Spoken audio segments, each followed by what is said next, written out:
Morning class, कैसे हैं आप लोग। आप लोग को ड्रीम्स अनलॉक के यूट्यूब चैनल पे आपका स्वागत है।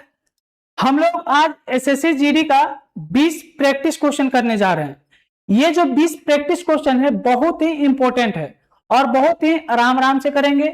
ये जो हम 20 क्वेश्चन लेकर आए हैं ये किसी न किसी एग्जाम में आया हुआ क्वेश्चन है, चाहे वो जीडी में आया हुआ होगा या सीजीएल में आया हुआ क्वेश्चन होगा या सीएचएसएल का क्वेश्चन होगा या रेलवे का किसी भी सेक्शन में आया हुआ क्वेश्चन है।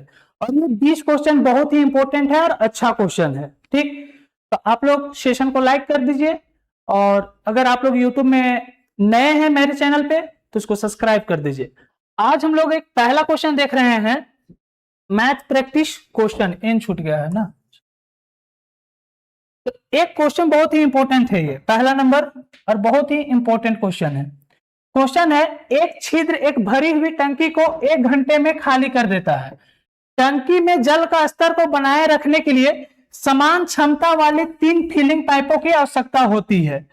ऐसे और कितने फिल्म लिखी गया ना, फिल्म करने वाले फिलिंग पाइपों की आवश्यकता होगी ताकि खाली टंकी 3 घंटे में क्या हो जाए, भर जाए। बोल रहा है एक छिद्र है और एक छिद्र के कारण 1 घंटा में पूरा का पूरा टंकी क्या हो जाता है, खाली हो जाता है। टंकी में जल का स्तर बनाए रखने के लिए 3 हम पाइप को जोड़ दिए हैं जो पानी को भरने का काम करेगा। हमको बोल रहा है कि और ऐसे कितने फिलिंग पाइप यानी कि भरने वाले पाइप की आवश्यकता होगी ताकि खाली टंकी अगर वो रहता है तो 3 घंटा में क्या हो जाए, भर जाए। तो यह क्वेश्चन को समझिएगा, बहुत ही अच्छा क्वेश्चन है। ठीक, ये समझिए कि ये आपका एक टंकी है, ये आपका क्या है, टंकी है। ये आपका क्या है, टंकी है।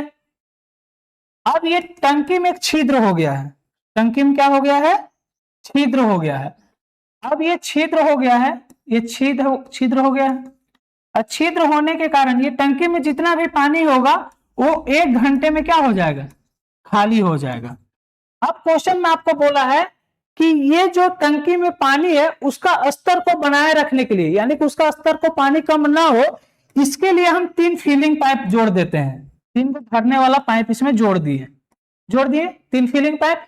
ये जो तीनों पाइप है ये जितना पानी डालेगा ये छिद्र वाला उतना ही पानी निकालेगा, तब तो मेरा टंकी का स्तर बना हुआ रहेगा। मान लो टंकी भरा हुआ है पूरा, ठीक।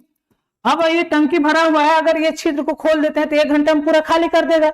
लेकिन क्वेश्चन में आपको बोला है कि 3 हम और ऐसे पाइप जोड़ दिए टंकी में पानी जाने के लिए कि वो जितना पानी निकालेगा ना उतना ही पानी ये भेज देगा, तो टंकी में पानी का स्तर बना हुआ रहेगा, पानी का स्तर कम ही नहीं होगा।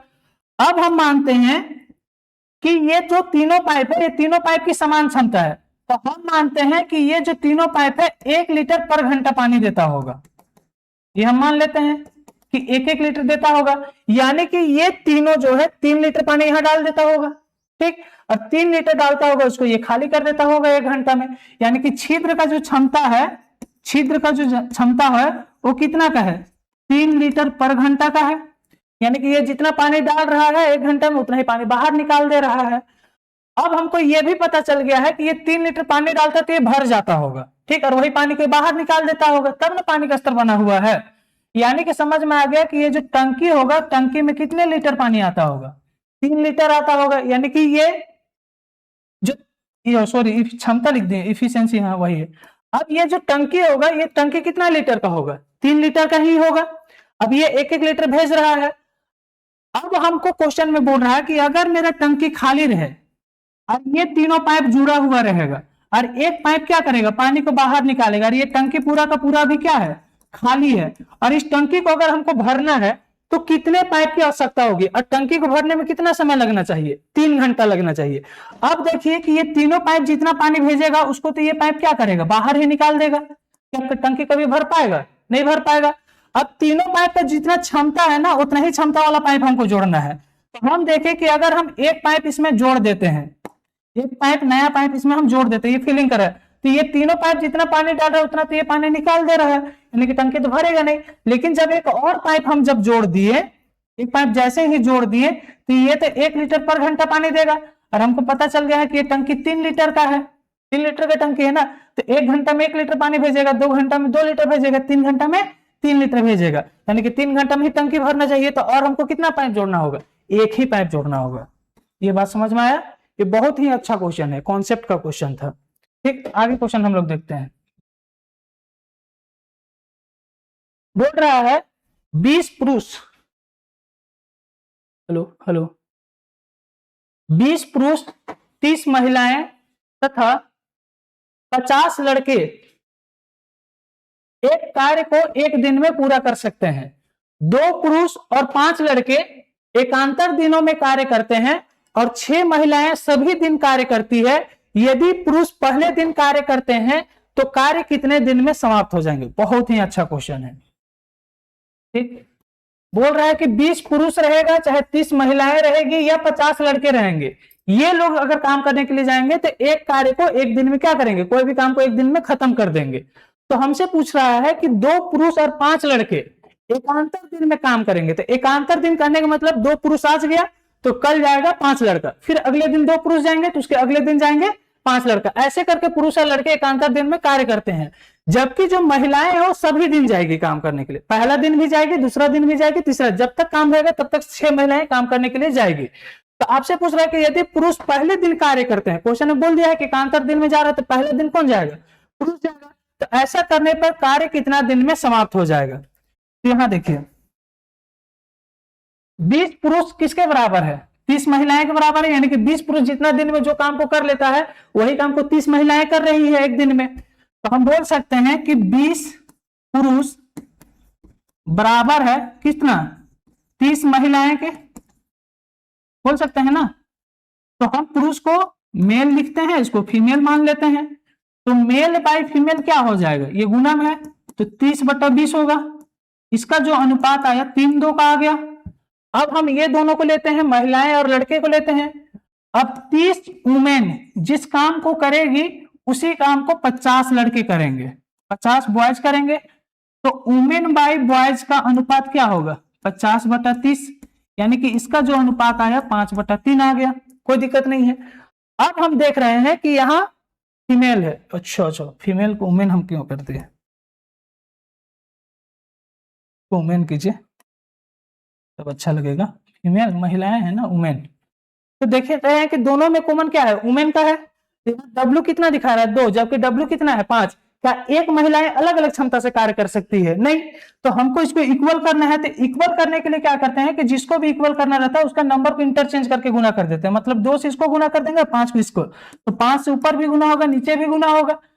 अनुपात में 2 यहाँ ऊपर भी गुना होगा, नीचे भी होगा। अनुपात से जब गुना करते हैं तो ऊपर नीचे दोनों गुना होता है। तो ये हो गया 15, ये हो गया 10, ये हो गया 10, ये हो गया 6।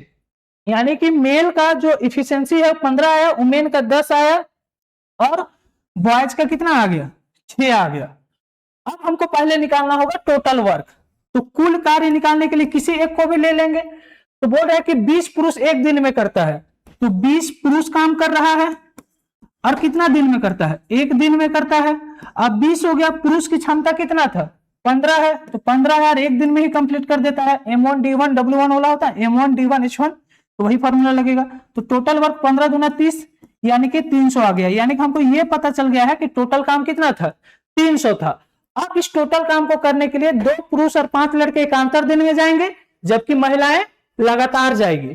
तो कार्य मेरा कितना दिन में समाप्त होगा। तो पहले एक दिन में, पहला दिन कौन जाएगा, फर्स्ट डे काम करने के लिए कौन जाएगा, तो पहला दिन कौन जाता है, पुरुष जाता है। तो 2 पुरुष तो जाएगा ही जाएगा और महिलाएं जाएगी भी, महिलाएं सब दिन जाती है, तो 6 महिलाएं भी साथ में गई। तो बताइए कि एक दिन में कितना काम हो जाएगा। तो 2 है, पुरुष की क्षमता कितना था 15 प्लस 6, महिलाओं की क्षमता कितना है 10, तो 10 हो गया। अब 15 दूना 30, 10 छक 60, यानी कि एक दिन में 90 काम हो गया होगा। अब अगले दिन कौन जाएगा, अगले दिन तो पुरुष नहीं जाएंगे ना, अगले दिन कौन जाएगा, तो अगले दिन जाएंगे लड़के। तो सेकेंड डे कौन जाएगा, तो सेकेंड डे जाएंगे 5 बॉयज और 6 वुमेन। अब बताइए कि 5 अगर बॉयज जाते हैं, अब बॉयज का एफिशिएंसी कितना है 6 प्लस 6 वुमेन जाएंगे, तो वुमेन का एफिशिएंसी कितना था 10 गुना 10 हो जाएगा। यानी कि ये लोग भी 6 25 30, 10 छक 60, ये लोग भी दूसरे दिन जाएंगे तो 90 काम कर देंगे ना। अब देखिए कि 2 दिन में मेरा कितना काम हो गया, पहला दिन 90 काम हुआ, दूसरा दिन भी 90 काम हुआ। तो हम बोल सकते हैं, थोड़ा सा हम टाइपिंग में ये कर दिए थे, बड़ा बड़ा कर दिए इसलिए दिक्कत हो रहा है हमको। तो 2 दिन में मेरा कितना काम हो गया है, 180 हो गया है। हमको टोटल काम कितना करना था, 300 करना है। तो 2 दिन में 180 काम हो गया है। तीसरा दिन काम करने के लिए कौन जाएगा, तो वही 2 पुरुष और 6 महिलाएं जाएगी। तो 2 पुरुष और 6 महिलाएं तीसरा दिन जाएगी, तो ये तीसरा दिन भी 90 काम हो जाएगा, यानी कि 270 काम हो गया। अब बताइए कि क्या चौथा दिन पूरा काम करना होगा, नहीं, क्योंकि हमको टोटल तो 300 काम करना था, उसमें से 270 काम हम कर ही दिए हैं, बच कितना गया है, 30 काम। तो चौथा दिन कितना समय लगेगा, तो जितना काम बचा है उसको ऊपर लिखिए, 30 काम शेष बचा था। और ये चौथा दिन पूरा अगर काम करता तो कितना काम कर लेता, 90 काम। तो जितना काम कर लेता उसको डिवाइड में कर दीजिए, इसको काटेंगे तो 1/3 आएगा। तो टोटल डेज अगर हमको निकालना है, टोटल डेज कितना काम हुआ है, तो 3 दिन पूरा हुआ है और चौथा दिन केवल 1/3 दिन हुआ है। यानी कि बोल सकते हैं कि 3.1/3 दिन में मेरा काम क्या हो जाएगा, समाप्त हो जाएगा। ठीक, ये डी ऑप्शन है। थोड़ा कंप्रोमाइज कर लीजिएगा आज केवल, अगले बार से जो पीडीएफ आएगा एकदम बहुत ही अच्छा रहेगा। ठीक हो गया, आगे आते हैं। नंबर क्वेश्चन देखिए, 60 किलोमीटर की दूरी तय करने में प्रणय को अमन से 6 घंटे अधिक लगते हैं। यदि प्रणय अपनी गति को दोगुना कर देता है तो उसे अमन से 9 घंटे कम लगेंगे। ठीक, तो प्रणय की गति क्या है, यानी कि प्रणय की गति बतलाना है। तो देखिए डिस्टेंस कितना का है, 60 किलोमीटर का। तो हम मानते हैं कि ए से बी तक की जो दूरी होगी ये 60 किलोमीटर का होगा। अब क्वेश्चन बोला है कि प्रणय को अमन से 6 घंटा अधिक लगते हैं। प्रणय को जो समय लगता है अमन से 6 घंटा ज्यादा लगता है, तो हम नीचे अमन लिख दिए और ऊपर लिखे प्रणय। प्रणय को जो समय लग रहा है अमन से 6 घंटा ज्यादा लग रहा है, तो हम मानते हैं कि अमन को अगर x घंटा लगा होगा तो प्रणय को x + 6 घंटा लगा होगा। कोई दिक्कत नहीं है ना। अब बोलता है कि यदि प्रणय अपना गति को क्या कर लेता है, दोगुना कर लेता है। प्रणय अगर अपना गति जितना भी स्पीड में जा रहा होगा उसको अगर दोगुना कर लेगा तो उसे अमन से 9 घंटा कम लगेगा। अब बताओ कि अगर वो अपना गति को दोगुना करेगा तो उसका टाइम कितना लगना चाहिए था, आधा ही लगेगा ना। तो प्रणय को अभी लग रहा है x + 6 घंटा, लेकिन अपना स्पीड को अगर ये दोगुना कर लेता है, स्पीड को 2 गुना कर लेगा तो इसको जो समय लगेगा x + 6/2 ही समय लगेगा, इतना ही घंटा लगेगा। लेकिन बोला है कि जो प्रणय को समय लगता है ना अमन से 9 घंटा कम लगता है। कब, जब अपना स्पीड को 2 गुना करता है। तो प्रणय को अभी समय लग रहा था x + 6 घंटा, लेकिन अपना स्पीड को 2 गुना कर लिया है तो अब उसको कम समय लगेगा, कितना, तो स्पीड 2 गुना हुआ है तो टाइम आधा लगेगा, आधा ही लगेगा ना। तो x + 6/2 हो गया। तो प्रणय का टाइम देखिए, अगर हम प्रणय का तुलना प्रणय के टाइम से करेंगे तो प्रणय का समय लगना था x + 6/2 जब अपना स्पीड को 2 गुना करता है। लेकिन अगर हम अमन से तुलना करवाते हैं, अमन से तुलना करवाते हैं प्रणय को, तो अमन को जितना समय लगता है उससे 9 घंटा कम लगेगा। तो ये x घंटा अमन को लगता था तो उससे 9 घंटा कम किसका लगेगा, प्रणय को लगेगा। तो ये भी प्रणय का टाइम है, ये भी प्रणय का टाइम है। अब ये बराबर हो गया। अब इसको हम क्रॉस मल्टीप्लाई करवाएंगे तो ये x + 6 हो जाएगा, ये 2 गुना होगा तो ये 2x - 18 हो जाएगा। कोई दिक्कत नहीं है, कोई दिक्कत नहीं है। अब बोलिएगा सर आधा कैसे होता है, तो जब डिस्टेंस इक्वल रहता है ना बाबू, तो स्पीड और टाइम का जो रेशियो रहता है एक दूसरे का उल्टा होगा। तो अगर मान लो कि अगर स्पीड 2 गुना हो रहा है, 1 से 2 हो रहा है, तो टाइम कितना लगेगा, 2 से 1 ही लगेगा ना, आधा ही लगेगा ना, वही चीज हो रहा है। तो यहाँ देखिए आप एक जात को एक साइड में करेंगे तो x उधर चला जाएगा, 18 माइनस में इधर आके प्लस में हो जाएगा। ठीक, तो 2x हो गया, माइनस प्लस x था, इधर आके -x हो गया, तो x बराबर क्या हो गया, 24। तो x का वैल्यू 24 निकल गया है। हमको किसका चाल पूछा है, प्रणय का। तो प्रणय के पहले कितना समय लगता था, तो प्रणय के पहले लगता था x + 6 घंटा, यानी कि 24 + 6, यानी कि प्रणय को समय लगता था 30 घंटा का। कितना दूरी जाना है, 60 किलोमीटर जाना है। तो चाल बराबर क्या होता है, दूरी बटा समय। तो दूरी जाना है 60 किलोमीटर, ठीक, और समय लग रहा है 30 घंटा, तो कितना का चाल से जाएगा, 2 की चाल से जाएगा, यानी कि 2 किलोमीटर प्रति घंटा हो गया ना। आगे देखते हैं, बहुत ही अच्छा क्वेश्चन है। अंकित कुर्सी को 25% की हानि पर बेचता है। यदि वह 900 रुपया अधिक में बेचता तो उसे 5% का लाभ होता। तो 40% का लाभ प्राप्त करने के लिए कुर्सी का विक्रय मूल्य क्या होना चाहिए। अगर कुर्सी को हम 25% की हानि पर बेच रहे थे पहली बार, अगर हम 900 रुपया बढ़ा के बेचते तो हमको कितना का लाभ होता, 5% का लाभ होता। तो आपसे पूछ रहा है कि अगर हम 40% का लाभ कमाना चाहते तो उस कुर्सी को कितना में बेचना होता। बात समझ में आ रहा है? ठीक, देखिए यहां तो देखिए हम मानते हैं कि क्रय मूल्य 100 रुपया रहा होगा। क्रय मूल्य कितना था नहीं पता है। अब पहली बार हम 25% का हानि में बेचे हैं, तो 25% का हानि में बेचे हैं तो 100 का सामान रहता और 25% का हानि में बेचता तो कितना में बेचता? 75 में बेचता। लेकिन 900 रुपया ज्यादा में बेचता है तो कितना का लाभ होता है? 5% का लाभ होता है। यानी कि 100 का सामान को अगर हम 5% का लाभ में बेचते तो कितना में बेचते? 105 में बेचते। ठीक, मेरे अकॉर्डिंग हम माने उसके अकॉर्डिंग, 100 माने उसके अकॉर्डिंग। तो जब हम हानि में बेच रहे थे उसमें 75 में बेच रहे थे, लेकिन जब लाभ में बेच रहे हैं उसमें 105 में बेच रहे हैं। तो अब हम कितना ज्यादा में बेचे हैं? तो यहाँ 75 में बेच रहे थे, यहाँ 105 में बेच रहे हैं, यानी कि 30 ज्यादा में बेचे हैं। लेकिन बोल रहा है कि नहीं आप 30 ज्यादा में नहीं बेचे, आप 900 ज्यादा में बेचे हैं। तो 30 का वैल्यू 900 हो गया, तो एक का वैल्यू क्या होगा? 900 बटा 30 होगा कि नहीं? 30 तिया 90, तो एक का वैल्यू कितना निकल गया? 30। अब आपसे पूछा है कि अगर हमको 40% का लाभ कमाना होता है तो कितना में बेचते? इसको अगर हमको 40% का लाभ कमाना होता है तो क्या रुपया में बेचना होता है? तो 100 का 40% का अगर हम लाभ कमाते तो 140 में बेचते, यानी कि 140 का मान पूछ रहा है हमसे। तो 140 का मान क्या होगा? तो 140 गुना क्या हो जाएगा? 30। 14 दूनी 28, 14 तिया 42, यानी कि 4200 रुपया होगा। बात समझ में आया? यानी कि डी ऑप्शन होगा 4200। ठीक, आगे बढ़ते हैं। क्वेश्चन है, यदि किसी वस्तु को 4000 में बेचने पर प्राप्त लाभ उसे 2790 रुपया में बेचने पर होने वाली हानि का क्या है? 10 गुना है। बहुत अच्छा क्वेश्चन है, ऐसा क्वेश्चन आता है और बहुत ही इजी बनता है। तो देखिए किसी वस्तु को 4000 रुपया में बेचने पर प्राप्त लाभ जो है 2790 रुपया में बेचने पर होने वाली हानि का क्या है? 10 गुना है। यदि 20% का लाभ प्राप्त करने के लिए इच्छा है तो वस्तु को किस मूल्य पर बेचा जाना चाहिए? ठीक, आपको बोल रहा है कि अगर हम पहले 4000 रुपए में कोई चीज को बेचते हैं तो हमको कुछ लाभ होता है। ठीक, अब कितना लाभ होता है? तो आपको बोल रहा है कि 2790 रुपए में बेचने पर आपका जितना हानि होगा ना उसका 10 गुना हम ज्यादा क्या कमा लेंगे? लाभ। कब? जब हम 4000 रुपए में बेचेंगे तब। आपसे पूछ रहा है कि अगर आप 20% का लाभ कमाना चाहते हैं तो आप उस वस्तु को कितना में बेचिएगा? बात समझ में आ रहा है? तो देखिए इसको हम शॉर्ट में बतला रहे हैं, बेसिक में और अच्छा होगा लेकिन हम शॉर्ट में अभी बतला दे रहे हैं। पहले बार हम SP1 मानते हैं, पहली बार कितना में बेचे थे? 4000 में बेचे थे, तो हमको क्या लगा था? लाभ मिला था। अब हम SP2 दूसरी बार कितना में बेचे थे? 2790 में। एक ही वस्तु को बेच रहे हैं ना अलग अलग रेट में। अगर हम 2790 में बेचते तो हमको क्या लगता? हानि लगता। अब बोला है कि ये 4000 में बेचने पे जो आपको लाभ हुआ है ना हानि का 10 गुना है, मतलब जितना का हानि हुआ था उसका 10 गुना है। तो हम मानते हैं अगर हानि 100 रुपया का हुआ होगा तो लाभ कितना का हुआ होगा? 10x का हुआ होगा। अच्छा बताइए कि दोनों एक ही वस्तु को ना अलग अलग दाम पे बेच रहे हैं तो उस वस्तु का तो क्रय मूल्य दोनों के लिए बराबर होगा, तो क्रय मूल्य बीच में आएगा, आएगा ना। अब देखते हैं कि अगर हम विक्रय मूल्य में लाभ घटा देते हैं तो क्रय मूल्य निकल जाएगा, और विक्रय मूल्य में हानि घट जोड़ देते हैं तो भी क्या निकलेगा? क्रय मूल्य निकलेगा। दोनों का क्रय मूल्य क्या होना चाहिए? बराबर होना चाहिए। तो जब भी इस टाइप का क्वेश्चन आएगा आपको कुछ नहीं करना है कि दोनों विक्रय मूल्य का क्या निकाल लेना है? अंतर।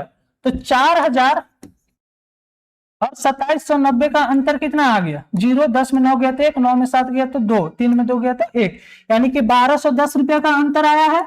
और जो लाभ हुआ है जितना और हानि जितना हुआ है दोनों को जोड़ दीजिए तो 10x और x 11x हो गया, यानी कि 11x का वैल्यू 1210 है। तो x बराबर क्या हो जाएगा? 1210 बटा 11 हो जाएगा। 11 11 है 121, यानी कि x का जो मान आया 110 आ गया। अब 110 का वैल्यू x का मान कहीं भी रख के आप क्रय मूल्य निकाल सकते हैं। तो यहां जो क्रय मूल्य रखे ये कितना हो गया कि x का जो मान रखे वो कितना है? 110 है। ठीक, अब हमको क्रय मूल्य निकालना होगा तो इसको जोड़ना होगा, तो इसको जोड़ेंगे तो कितना होगा? 2790 और 110 को जोड़ दिए तो यह होगा 2900, यानी कि क्रय मूल्य अभी हमको निकला है 2900। तो क्रय मूल्य मेरा 2900 निकल गया है। आपसे क्या पूछा है कि अगर हम 20% का लाभ प्राप्त करना चाहते हैं तो इस वस्तु को कितना में बेचना होगा? तो 20% का जब हम लाभ प्राप्त करना चाह रहे हैं यानी कि इसको हम 120% में बेचेंगे तो 2900 का क्या निकाल लीजिए? 120% निकाल लीजिए। ठीक, 0 से 0 कट गया, 12 9 108, 0 12 दूने 24, 24 और 10 34, यानी कि 3480 रुपया में बेचना होगा। बात समझ में आ रहा है? 3480 में। अब आगे आइए। एक स्कूल में 156 छात्र और 143 छात्राएं हैं। प्रधानाचार्य उन्हें क्षेत्र में इस प्रकार विभाजित करना चाहते हैं कि एक क्षेत्र में केवल छात्र या केवल छात्राएं हैं। यदि सभी क्षेत्र में विद्यार्थियों की संख्या समान हो और प्रधानाचार्य चाहते हैं कि क्षेत्र कम से कम हो, तो स्कूल में कितने क्षेत्र होने चाहिए? आपको क्या क्वेश्चन बोल रहा है कि एक क्षेत्र, क्षेत्र मत समझिए, पंक्ति समझिए, ठीक, तब अच्छा से समझ में आएगा। एक स्कूल में 156 छात्र हैं और 143 छात्राएं हैं, मतलब 156 लड़के हैं और 143 क्या हैं, लड़कियां हैं। उनको पंक्ति में खड़ा करना है और बोल दिया है कि जो हम लोग का पंक्ति होगा ना, वो कम से कम पंक्ति होना चाहिए। और जो एक पंक्ति में रखेंगे, अगर एक पंक्ति में लड़के हैं तो लड़के ही होना चाहिए, वहां मिक्सअप लड़का और लड़की नहीं होना चाहिए। अगर लड़का है तो लड़का ही होना चाहिए, ठीक। और आपको बोला है कि हमको जो क्षेत्र है वो कम से कम होना चाहिए। एक मिनट,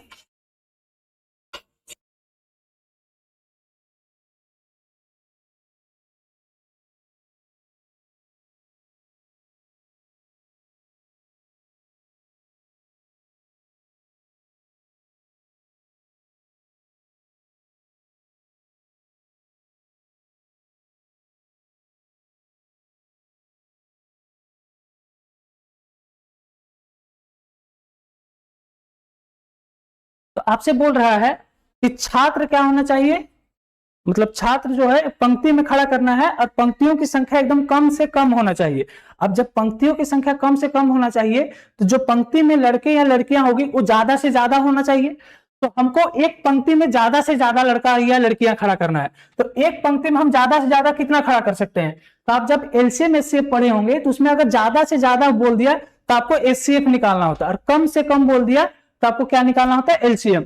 तो हमको ज्यादा से ज्यादा पंक्ति में व्यक्ति को खड़ा करना है। तो 156 और 143 का हम क्या निकालेंगे? एचसीएफ। तो 143 और 156 का हम एचसीएफ निकाल लिए, तो कितना आएगा? 143 का 143 आ गया, 6 में 3 गया तो 3, 5 में 4 गया तो 1, 13 से इसको भाग करेंगे तो 13 एका 13, एक बचा 13, 13 एका 13, यानी कि मेरा एचसीएफ कितना निकला? 13 निकल गया। यानी कि एक पंक्ति में हम 13 लड़के या 13 लड़कियां ही खड़ा कर सकते हैं, उससे ज्यादा अब हम नहीं कर सकते हैं।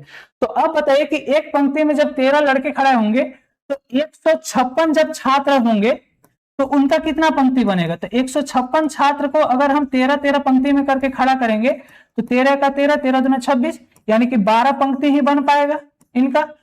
और छात्राएं कितना है? 143 है। तो 143 को अगर हम 13-13 में करके खड़ा करेंगे तो 13 का 13, 13 का 13, यानी कि 11 पंक्ति ही बनेगा। यानी कि कुल कितना पंक्ति बन सकता है? तो 12 और 11 को जोड़ देंगे तो कितना हो जाएगा? 23, यानी कि कुल 23 पंक्ति ही बनेगा। बात समझ में आ रहा है? बहुत अच्छा क्वेश्चन है ये सब।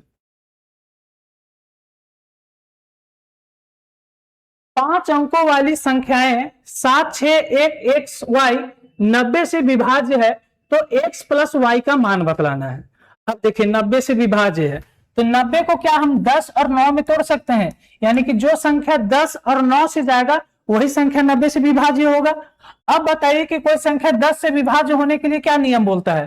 तो यदि कोई भी संख्या 10 से विभाज्य है तो उसके इकाई अंक में क्या होना चाहिए? 0 होना चाहिए, तो ही वो संख्या क्या होगा? 10 से विभाज्य होगा। तो जैसे एक संख्या है 5 अंकों वाली 7, 6, 1, x और y है, अगर ये संख्या 10 से विभाज्य होगा तो ये तो फिक्स हो गया है कि y का मान क्या होना चाहिए? 0 होगा, तो ही ना ये 10 से विभाज्य होगा। यहाँ कुछ भी वैल्यू है लेकिन इकाई अंक में जब तक 0 नहीं रहेगा वो 10 से विभाज्य नहीं होगा। तब हमको यहाँ पता चल गया है कि y का वैल्यू कितना हो गया? 10। अब इसको हम ऐसा लिख सकते हैं 7, 6, 1, x और 0 लिख सकते हैं। अब 10 से तो विभाज्य हो जाएगा, लेकिन देखना है कि 9 से भी विभाज्य होना चाहिए। अब 9 से विभाज्य का नियम क्या बोलता है? कि सारे अंकों का योग, जो भी संख्याएं दी हुई है, जो भी संख्या है उसका अंकों का योग 9 से विभाज्य होना चाहिए।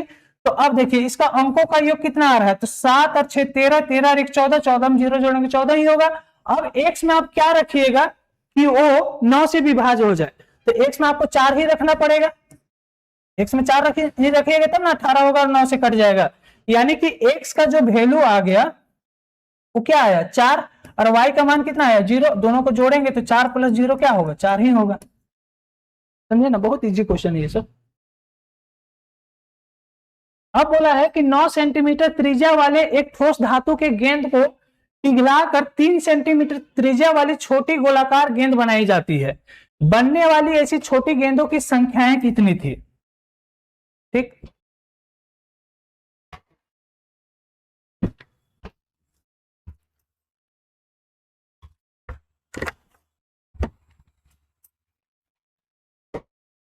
तो देखिए बोल रहा है कि 9 सेंटीमीटर वाला एक बड़ा सा गोला है, गेंद है मतलब गोला है, ठोस गोला है, तो गोला बोल सकते हैं।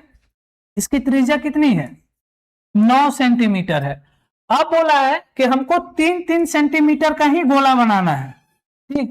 तो अगर इस गोला को, जो 9 सेंटीमीटर वाला गोला है ना, उसको पिघलाकर 3-3 सेंटीमीटर का गोला बनाना है, तो आपको बताना है कि ऐसे 3-3 सेंटीमीटर वाले, 3-3 सेंटीमीटर त्रिज्या वाले ऐसे कितने गोले बन सकते हैं। तो पहले ये जो बड़ा गोला है ना, इस बड़ा गोला का हमको क्या निकालना होगा? आयतन।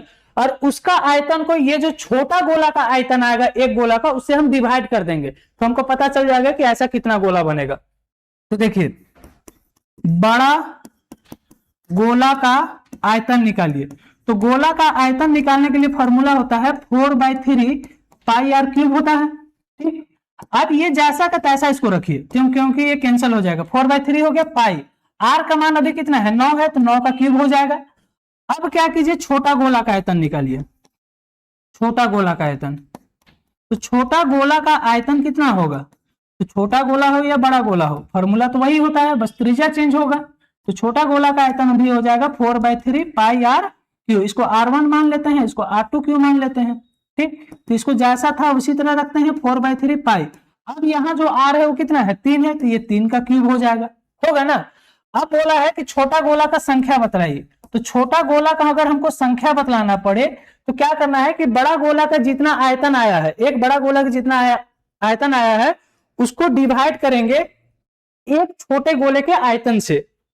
तो बड़ा गोला का आयतन था 4/3 पाई आर क्यूब, यानी कि 9 का क्यूब हो जाएगा, बट्टा में ये हो जाएगा 4/3 पाई, और आर का मान कितना आ गया? 3 का क्यूब। तो 4/3 पाई कट गया, तो ये 9 का क्यूब आया है, मतलब 9 कै बार आएगा? 3 बार, और 3 का क्यूब है मतलब 3 बार आएगा। ये कटेगा तो 3 तिया 9 हो जाएगा, 3 तिया 9 हो जाएगा, 3 तिया 9 हो जाएगा, यानी कि 27 ऐसे छोटे छोटे गोले बन जाएंगे, ठीक। कितना गोला बनेगा? 27 बनेगा। आगे देखते हैं। आरोही एक लड़के का नाम है, वो बोल रहा है कि 3 सेब और 5 केले 85 रुपए में खरीदते हैं, जबकि रिया 2 सेब और 4 केले 60 रुपए में खरीदते हैं। तो एक सेब और एक केले की कुल कीमत कितनी होगी? तो देखिए 3 सेब है तो 3 एप्पल मान लेते हैं, और 5 केले हैं यानी कि 5 बनाना है। इसको हम कितना में खरीदे हैं? 85 में आरोही खरीदी है। लेकिन बोल रहे हैं कि रिया अगर 2 एप्पल और 4 बनाना खरीदती हैं, कितने में? 60 रुपया में खरीदती है। तो आपको बतलाना है कि एक सेब और एक केला का दाम कितना होगा। तो आप यहां देख रहे हैं कि 2 इक्वेशन बन गया है, ठीक। क्लास 10 का विधि लगेगा, विलोपन विधि, ठीक। इसमें आप क्या कीजिए कि कोई भी एक को बराबर कीजिए, चाहे बी को चाहे ए को। तो हम बी को बराबर कर लेते हैं, तो बी को बराबर करना होगा तो क्रॉस मल्टीप्लाई करेंगे, नीचे वाले को ऊपर से, ऊपर वाले को नीचे से। अब 4 से ये मल्टीप्लाई होगा तो ये बन जाएगा 12a, ये हो जाएगा 20b, और ये हो जाएगा 4×5 20, 4×8 32, 32 और 2 34। ये 5 से मल्टीप्लाई होगा तो ये हो जाएगा 10a, ये हो जाएगा 20b, और ये हो जाएगा 300, ठीक। अब यहाँ क्या करेंगे कि 20b बराबर हो गया, लेकिन दोनों का साइन क्या है? सेम है, तो साइन चेंज करना होगा, तो प्लस हो जाएगा माइनस, प्लस हो जाएगा माइनस, प्लस हो जाएगा माइनस, ये तो कैंसिल हो गया। ये घटेगा तो 2a आएगा, ये कितना आ जाएगा? 40। तो a बराबर कितना हो जाएगा? 20। तो a का मान 20 आ गया। अब a का मान को किसी में भी पुट कर दीजिए, तो a का मान जैसे ही यहाँ 20 पुट करेंगे, 20 दिया क्या हो जाएगा? 60। 60 उधर जाएगा, माइनस होगा 85 में, तो 25 बचेगा, तो 5b का वैल्यू 85 आ गया। तो b 25 आ गया। तो b का मान क्या होगा? 25/5, कटेगा तो 5 आएगा, यानी कि b का मान 5। यानी कि एक सेब का दाम 20 रुपया था और एक केला का दाम 5 रुपया था। तो दोनों को जोड़ देंगे तो एक एप्पल और एक बनाना का मूल्य निकल जाएगा। तो 20 + 5 कितना हो जाएगा? 25 रुपया हो जाएगा। कोई दिक्कत नहीं है, बहुत इजी क्वेश्चन है। यदि किसी भिन्न के अंश में 3 जोड़ दिया जाए और वह 1 हो जाती है, अच्छा सॉरी, किसी भिन्न के अंश में 3 जोड़ दिया जाता है तो वह 1 बन जाता है। लेकिन यदि भिन्न के हर में 4 जोड़ दिया जाता है तो वह भिन्न 4/5 बन जाता है। तो मूल भिन्न के अंश और हर का क्या बतलाना है, गुणनफल बतलाना है। तो हम मान लेते हैं ओ भिन्न x बटा वाई रहा होगा, कोई दिक्कत नहीं है, हम भिन्न क्या मान लेते हैं, x बटा वाई मान लेते हैं। अब बोला है कि अंश में हम एक जोड़ लेते हैं, तो अंश में हम एक जोड़ दिए, तो मेरा जो भिन्न है वो कितना बन गया, बोल रहा है एक बन गया, मतलब एक बटा एक हो गया, यही ना बोल रहा है। अच्छा 3 जोड़ दिया जाता, सॉरी 3 जोड़ते हैं तब एक बनता है, बोल रहा है। तो x प्लस 3 कर दिए तो भिन्न एक बन गया, अब बट्टा में एक कर दिए, क्रॉस मल्टीप्लाई करेंगे तो x प्लस 3 बराबर y हो जाएगा। तो y बराबर क्या होगा, तो x y प्लस में था, इधर आके माइनस में हो जाएगा, इधर जाएगा तो -3 हो जाएगा। ये मानते हैं समीकरण 1। ठीक, अब बोला है कि अगर हम भिन्न के हर में 4 जोड़ते हैं, तो भिन्न क्या था, x बटा वाई था, अगर हम हर में 4 जोड़ देते हैं तो ये भिन्न कितना बन जाता है, 4 बटा 5 बन जाता है, यानी कि ये गुना होगा तो ये 5x हो जाएगा, ये 4y हो जाएगा, प्लस 4 चौका 16 होगा, तो ये बन जाएगा 5x माइनस 4y बराबर 16। इसको समीकरण 2 मान लेते हैं। अब समीकरण 1 और 2 का यूज करेंगे और x और y का वैल्यू निकाल लेंगे। तो x माइनस वाई बराबर है -3, 5x माइनस 4y का वैल्यू है 16। एकदम हम पूरा बेसिक बतला रहे हैं, कोई ऐसा ताम झाम नहीं, ताकि आपको पूरा अच्छा से समझ में आए, समझे ना। अब देखिए हम देख रहे हैं कि यहाँ अलग अलग वैल्यू है, तो हम किसी एक को बराबर कर लेते हैं। तो बराबर करने के लिए क्या करेंगे, 4 से ऊपर और 1 से नीचे गुना करेंगे। तो 4 से ऊपर जैसे ही गुना होगा बाबू, तो ये 4x माइनस 4y हो जाएगा, बराबर क्या हो गया 12। इसमें कोई कैलकुलेशन ही नहीं है, ज्यादा बड़ा नहीं है, आपको हम एक एक करके लिख रहे हैं, इसीलिए आपको लग रहा है कि बहुत बड़ा बन रहा है, कोई बड़ा नहीं है। अब ये कट जाएगा तो माइनस आएगा, प्लस आएगा, माइनस आएगा, यहाँ आ गया -x। ठीक, अच्छा यहाँ 12 था ना, -12, तो ये हो जाएगा -28। तो x का जो मान आया वो कितना आ गया 28।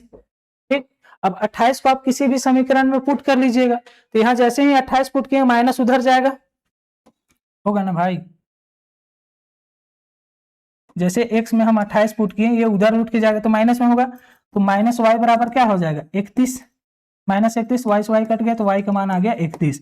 अब आपको बोला है कि अंश और y का गुणनफल बताइए, तो x आया है 28, y आया है 31, इसका गुणनफल कर दीजिए।